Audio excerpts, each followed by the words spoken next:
اترا تو سامنے سے ایک نوجوان آ رہا تھا, کلین شیو تھا. تو مجھے دیکھ کر کہنے لگا آج تیرا ابدا دیدار ہو گیا. تو میں اس کے اس جملے سے سمجھا کہ مسلمان نہیں ہے, غیر مسلم ہے. جی آج تیرا ابدا دیدار ہو گیا, بس ہن میرا کام بن جانا جڑے کام میں جا رہے ہیں. تو میں کہا بھائی تو کون ہے وہ؟ پھر اس کے میں نے وہ کڑا دیکھا تو وہ سکھ تھا. ایک مونے سکھ ہوتے ہیں جو شیو کرتے ہیں. جی جی. تو وہ تھا. وہ کہا جی میں تو روز سونو سننا. ایسے بہت واقعات کہ سنتے ہیں لوگ. اور سب ٹائٹل کی وجہ سے میں ابھی چند دن پہلے کی بات ہے, فیصل آباد میں تھا تو ایک کالے تھے, ایک نوجوان مجھ سے ملے اور کہنے لگا کیا حال ہے؟ میں نے کہا یہ تو اردو بول رہا ہے. میں نے کہا اردو آتی؟ کہنے لگا ہاں. میں نے کہا یہاں پڑھتے ہو؟ کہ نہیں. میں نے کہا اردو کہاں سیکھی؟ کہا آپ کے بیان سن بورکینا فاسو. تو اس طرح کتنے جرمنی میں مجھے بتایا ایک پولش تھا کہ جی یہ مسلمان ہوا ہے آپ کے بیان سن کے. میں نے کہا میرے بیان تو انگریزی میں بھی نہیں تو پولش میں کیسے ہوں گے؟ یا سب ٹائٹل دیکھ دیکھ کر یہ مسلمان ہوا ہے. ایک لائن لگی ہوئی ہے وہ اللہ کا فضل. ایک تو مولانا صاحب یہ کہ آپ نے پوری دنیا گھومی ہے, آپ کو سب سے خوبصورت جگہ کون سی لگتی ہے؟ آپ کی فیوریٹ جگہ کون سی ہے پاکستان کے علاوہ اور مکہ مدینہ کے علاوہ؟ آپ کی فیوریٹ جگہ جہاں آپ کا دل کرتا ہو کہ کچھ ٹائم گزاروں میں. کہیں بھی نہیں. جو مسافر ہوتا ہے اس کو منزل کی فکر ہوتی ہے, اس کے راستے کی چیزوں میں وہ اٹکتا نہیں ہے. تو عربی کا ایک شعر ہے, نقل فؤادک حیث شئت من الہوی والحب الا للحبیب الاولی کم منزل فی الارض یالفہ الفتى وحنینہ ابدا لاول منزلی. اس کا خلاصہ یہ ہے کہ جتنا پھرو اور جہاں پھرو اور جس سے مرضی پیار کرو, پہلا عشق ہی ہمیشہ دل میں رہتا ہے. پہلا عشق ہی ہمیشہ دل میں رہتا ہے. اور کتنی سیر گاہوں میں جاؤ لیکن اپنا گھر پھر بھی یاد رہتا ہے. تو میرے لیے تو یہ سب سے خوبصورت جگہ ہے. لیکن بہت ملک دیکھے ہیں, یورپ سارا ہی خوبصورت ہے, سارا یورپ دیکھا ہے. سوئٹزرلینڈ خاص طور پہ بہت خوبصورت ہے. اچھا ماشاءاللہ. میں ابھی ایک ہفتے بعد سوئٹزرلینڈ جا رہا ہوں ویسے فیملی کے ساتھ, تو چلیں وہ بھی ضرور دیکھیں گے. تو یہاں پہ آپ پھر فیصل آباد کیوں شفٹ ہوئے؟ پورا پاکستان تو لمبا چھوڑ کے جب آپ کسی شہر میں گئے. شادی ہوئی. اچھا. یہاں تو اب جس وقت 80s میں یہاں کا ماحول بہت ڈفرینٹ تھا, تو اپنی فیملی میں مجھے کسی نے رشتہ نہیں دیا. تھے رشتے لیکن ان کا مولوی بن گیا ایسے نہیں دیا. تو پھر میری فیصل آباد میں شادی ہوئی اور میری بیوی کو ایک گاؤں اور ایک جانگلیوں کا گاؤں, یعنی ہم تو لوکل لوگ ہیں نا, مہاجر نہیں ہیں. جی جی. مہاجروں میں پھر بھی تھوڑی سینس ہوتی تھی. جی جی. یہ تو بالکل ہی کوئی جہالت بھی اور سب کچھ تھا. تو پھر اسے یہاں رکھنا بڑا مشکل تھا چونکہ میں تو غیر حاضر ہوتا تھا. جی جی جی جی. میں تو رائمنڈ ہوتا تھا, 2 مہینے کے بعد آتا تھا, ہفتے 10 دن کے لیے. تو پھر اس کو اتنا مجاہدہ دینا یہ اس بہت نامناسب تھا, تو اس لیے مجھے وہاں رہائش رکھنی پڑی. تو اس کو پھر میں وہاں چھوڑ دیتا تھا, والدین کے پاس قریب تھے بالکل. تو اتنے میں بچے بھی وہیں پڑھنا شروع ہو گئے, پھر وہاں مدرسہ بن گیا, اور اس طرح کرتے کرتے سلسلہ چل پڑا. آپ نے تو ماشاءاللہ بہت بڑی قربانی دی. ویسے پاکستان میں خواتین کو جو حقوق ہیں وہ تو اس طریقے سے نہیں دیے جاتے, آپ کی اس پہ کیا رائے ہے؟ بالکل صحیح ہے, بہت زیادتی ہوتی. یہ جو وہ نہیں عورتیں نکلتی جو وومن ڈے مناتی جی جی بالکل. یہ اس زیادتی کا ریئیکشن ہے.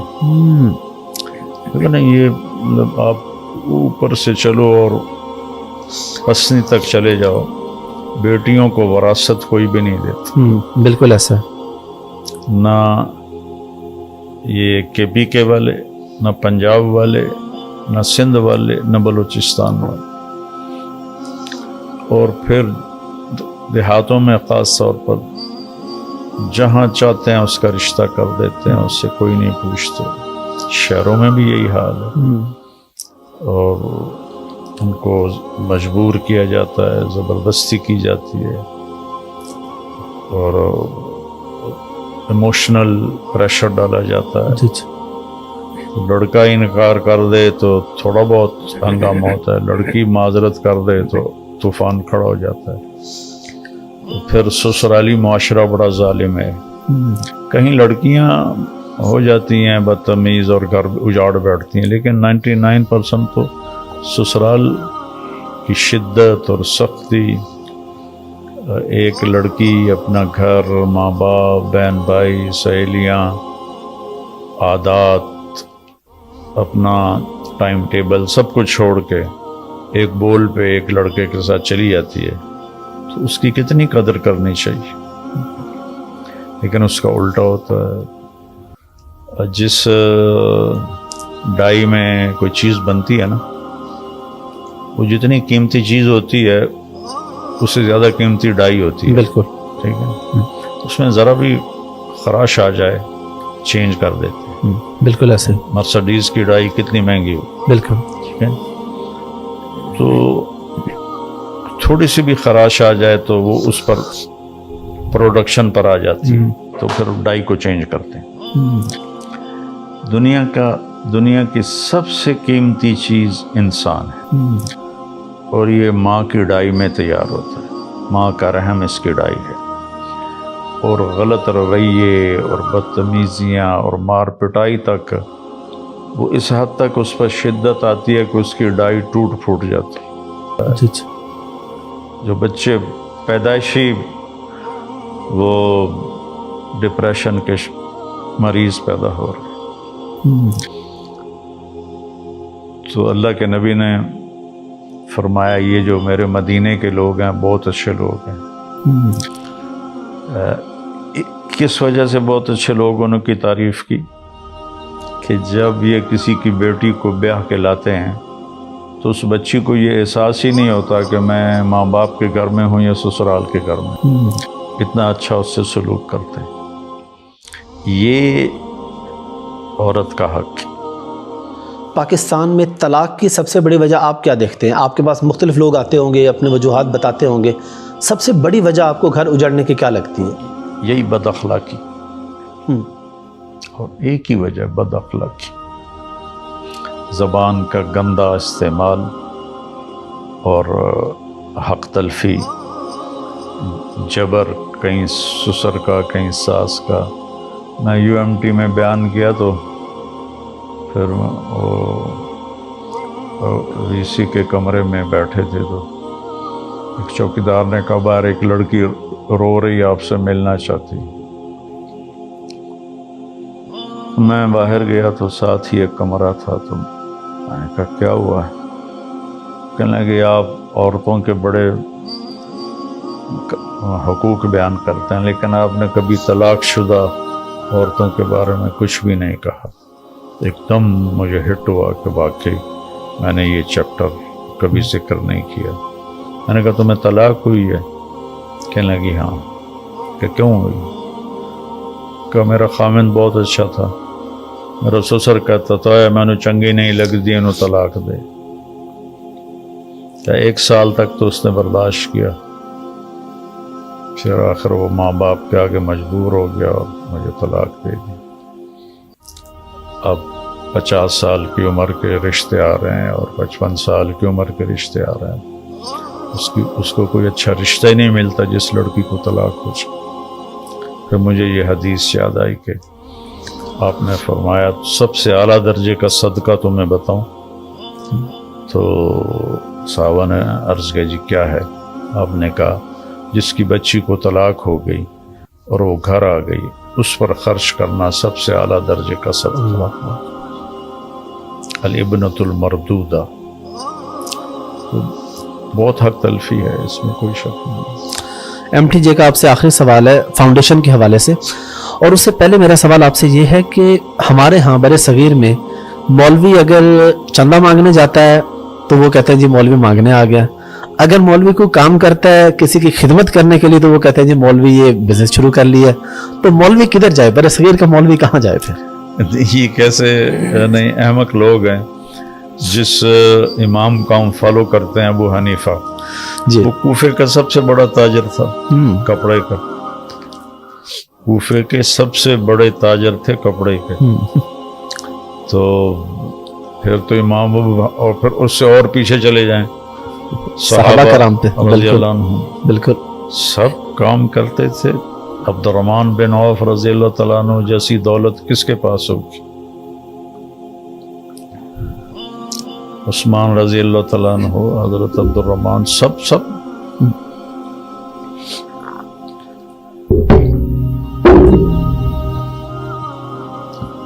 کچھ رہبانیت کی سوچ کہ جو دین پہ چلے وہ تو بس دنیا چھوڑ دیتا ہے اور وہ تو بس پھر لو لگا لیتا ہے۔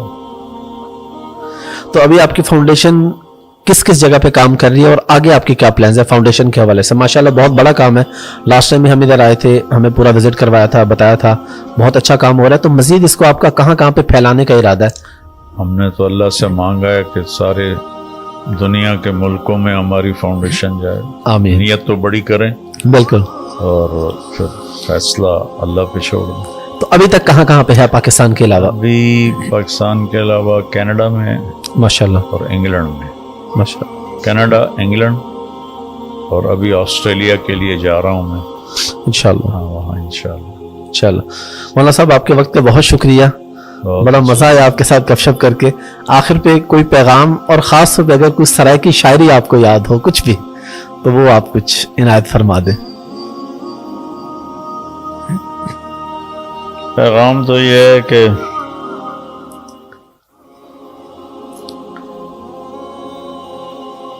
اپنے معاشرے میں جھوٹ بہت زیادہ ہے، تو میری ساری قوم سے درخواست ہے سچ بولنے کے عادی بنے، کہ سچ نجات دیتا ہے اور جھوٹ ہلاک کرتا ہے۔ اور دوسرا، کسی کے ساتھ دو نمبری نہ کریں، دھوکہ نہ دیں کسی کو۔ ہمارے نبی کی دو صفتیں ہائی لائٹ ہوئیں، حالانکہ بے شمار ہیں، صادق اور امین، امانت دار، سچا۔ سارے اسلام کو دو لفظوں میں بیان کیا جائے تو سچائی اور دیانتداری، یہ دو اس کی روٹس ہیں، اوپر سارا درخت ہے۔ اور کفر کو دو لفظوں میں بیان کیا جائے تو جھوٹ اور فراڈ ہے، اس کی یہ دو روٹس ہیں۔ تو ایک سچائی آ جائے، ایک دیانتداری آ جائے، تو ہمارے اللہ کی رحمت کے دروازے کھل جائیں۔ یہ میرا چھوٹا سا بابا۔ اور شاعری کو یاد ہے کوئی سرائے کی یا کوئی اور شاعری؟ وسدے ہاسے تو وسدے ناسے، تڑی جھوک دے آسے پاسے، تیری چھوک دے آسے سکو پاسے۔ نفس پلیت پلیت کتا اساں ذات پلیت نہ ہاسے۔ خواجہ غلام فرید۔ جی جی بالکل، بہت شکریہ مولانا صاحب، مہربانی۔ اس وقت میرے والد صاحب بھی پیدا نہیں ہوئے تھے۔ وہ تو پڑھتا تو ہے نہیں، تو سیکنڈ کی میں آ گیا۔ پہلا جو چھپا تھا اس پہ نور جہاں کی فوٹو تم سنتے تھے۔